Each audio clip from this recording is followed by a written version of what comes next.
Hi friends, ഇന്ന് നമുക്ക് നോമ്പുതുറ special chicken കൊണ്ടാട്ടവും അരിപ്പത്തിരിയും ഉണ്ടാക്കാം.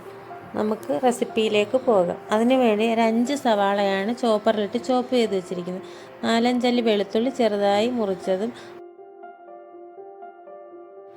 1 പീസ് ഇഞ്ചി ചെറുതായി കട്ട് ചെയ്തതും, കുറച്ച് തേങ്ങാക്കൊത്തും കുറച്ച് കറിവേപ്പിലയും എടുത്ത് വെച്ചിട്ടുണ്ട്. ചിക്കൻ വെട്ടി കഴുകി വൃത്തിയാക്കി വെച്ചിട്ടുണ്ട്. ചെറുതായി മുറിച്ച് വെച്ച ചിക്കനിലേക്ക് കോൺഫ്ലവർ പൊടി 2 സ്പൂണോളം ചേർത്തിട്ടുണ്ട്. 2-3 സ്പൂണ് അരിപ്പൊടിയും ചേർത്ത്, 1/2 സ്പൂണ് മഞ്ഞൾപ്പൊടി, 1/2 സ്പൂണ് പെരിഞ്ജീരകത്തിൻ്റെ പൊടി. ഇനി നമുക്ക് അടുത്തതായി ചേർക്കാനുള്ളത് കുരുമുളക് പൊടി. 2 സ്പൂണോളം കുരുമുളക് പൊടി ചേർത്തിട്ടുണ്ട്. ഇനി കുറച്ച് ഇഞ്ചി ചതച്ചത് ചേർക്കാം, കുറച്ച് വെളുത്തുള്ളി ചേർക്കാം. ഇനി നമുക്ക് അതിലേക്ക് കുറച്ച് സവാള ചോപ്പ് ചെയ്ത് വെച്ചിരിക്കുന്ന കുറച്ച് സവാള അതിലേക്ക് ചേർക്കാം. ബാക്കി സവാള വഴറ്റിയെടുക്കാനുള്ളതാണ്. പിന്നെ 1 സ്പൂൺ മല്ലിപ്പൊടി, 1 സ്പൂണോളം കാശ്മീരി ചില്ലി, കുറച്ച് കറിവേപ്പില, 2 തക്കാളി ചെറുതായി കട്ട് ചെയ്തത്.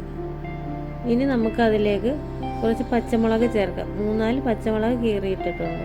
ഇനി ബാക്കിയുള്ളതെല്ലാം നമുക്ക് ഇതെല്ലാം വറുത്ത് ലാസ്റ്റ് ചേർക്കാനുള്ളതാണ്. ഇഞ്ചിയും വെളുത്തുള്ളിയൊക്കെ, തേങ്ങാക്കൊത്തുമൊക്കെ. ഇനി നമുക്കിതെല്ലാം കൂടെ ഒരു തരിയോളം റെഡ് ഫുഡ് കളറും ചേർക്കാം, ഒരു കളറിന് വേണ്ടി. നമ്മൾ ചേർത്ത സാധനങ്ങളൊക്കെ ചിക്കനിൽ നല്ലതുപോലെ പിടിക്കത്തക്കതുപോലെ നമുക്ക് നല്ലതുപോലെ ഒന്ന് പുരട്ടിയെടുക്കാം. ഇനി നമുക്ക് പാൻ അടുപ്പിൽ വെച്ച് എണ്ണ ഒഴിക്കാം.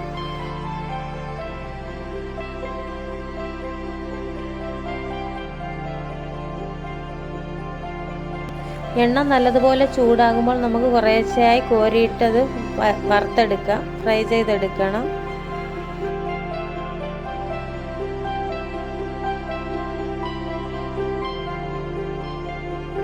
ഇതുപോലെ ഫ്രൈ ആകുമ്പോൾ നമുക്കത് കോരി മാറ്റാം. ഇനി അടുത്ത ട്രിപ്പും നമുക്കിതുപോലെ വറുത്തെടുക്കാം. 3 ട്രിപ്പായിട്ട് വറുക്കാനുണ്ടായിരുന്നു.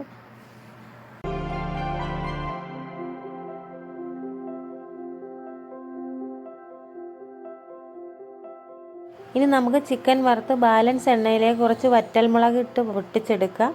പിന്നെ നമുക്ക് തേങ്ങാക്കൊത്ത് ചേർക്കാം. തേങ്ങാക്കൊത്തൊന്ന് വഴറ്റിയെടുത്തിട്ട് നമുക്ക് ഇഞ്ചി ചേർക്കാം. ചെറുതായി കട്ട് ചെയ്ത് വെച്ചിരുന്ന ഇഞ്ചി ചേർക്കാം.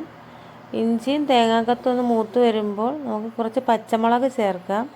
റൗണ്ടിൽ അരിഞ്ഞ പച്ചമുളക് ചേർക്കാം. ഇനി ഇതെല്ലാം കൂടെ ഒന്ന് മൂത്ത് വരുമ്പോൾ നമുക്ക് നീളത്തിൽ അരിഞ്ഞ് വെച്ചിരിക്കുന്ന വെളുത്തുള്ളി അതിലേക്ക് ചേർക്കാം.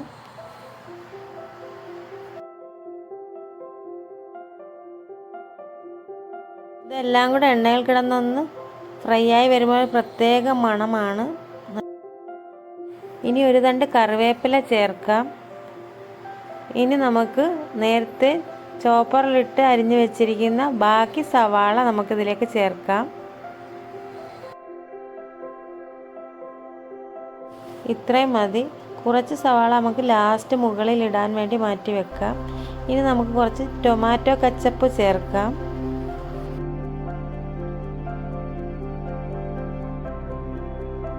ഇനി നമുക്ക് കുറച്ച് ഉപ്പ് ചേർക്കാം. ചിക്കനിൽ നേരത്തെ ഉപ്പിട്ടായിരുന്നു ഫ്രൈ ചെയ്തത്. ഇതിൽ കുറച്ച് ഉപ്പ് നമുക്ക് ചേർക്കാം. ഇനി നമുക്ക് ഫ്രൈ ചെയ്ത് വെച്ചിരിക്കുന്ന ചിക്കൻ അതിലേക്ക് തട്ടാം.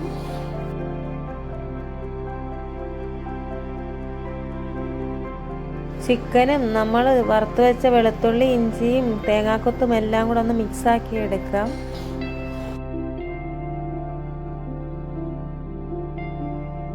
ഇനി നമുക്കതിൻ്റെ മേളിലേക്ക് കുറച്ച് വെളുത്ത എള്ള് ചേർക്കാം.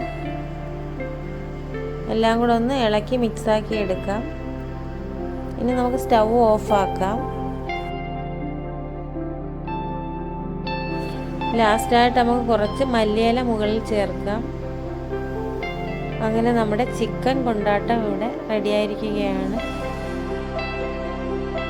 കാണാൻ തന്നെ നല്ല ഭംഗിയുണ്ട്, അതുപോലെ തന്നെ കഴിക്കാനും ടേസ്റ്റാണ്. ഈ റെസിപ്പി ഉണ്ടാക്കാത്തവരൊന്നും ഉണ്ടാക്കി നോക്കിയിട്ട് കമൻറ്റിലൂടെ അറിയിക്കുക. നേരത്തെ തന്നെ കുറച്ച് സമൂസ മടക്കി വെച്ചിട്ടുണ്ടായിരുന്നു. കുറച്ച് ഫ്രൂട്ട്സും കട്ട് ചെയ്ത് വെച്ചു.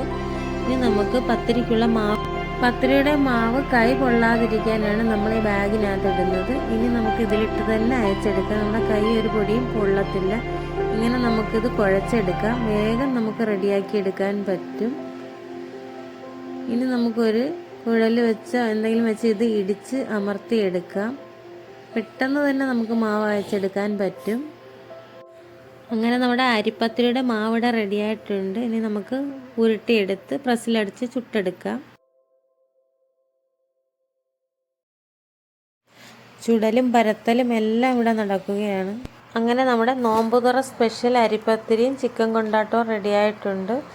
നമ്മൾ നോമ്പ് തുറന്ന് കുറച്ച് കഴിഞ്ഞാണ് ഫുഡൊക്കെ കഴിക്കുന്നത്. ആദ്യം നമ്മൾ സ്നാക്സും ഫ്രൂട്ട്സും ഒക്കെ കഴിച്ചു. എൻ്റെ ഈ റെസിപ്പി ഇഷ്ടപ്പെട്ടാൽ ഫോളോ ചെയ്യാൻ മറക്കല്ലേ.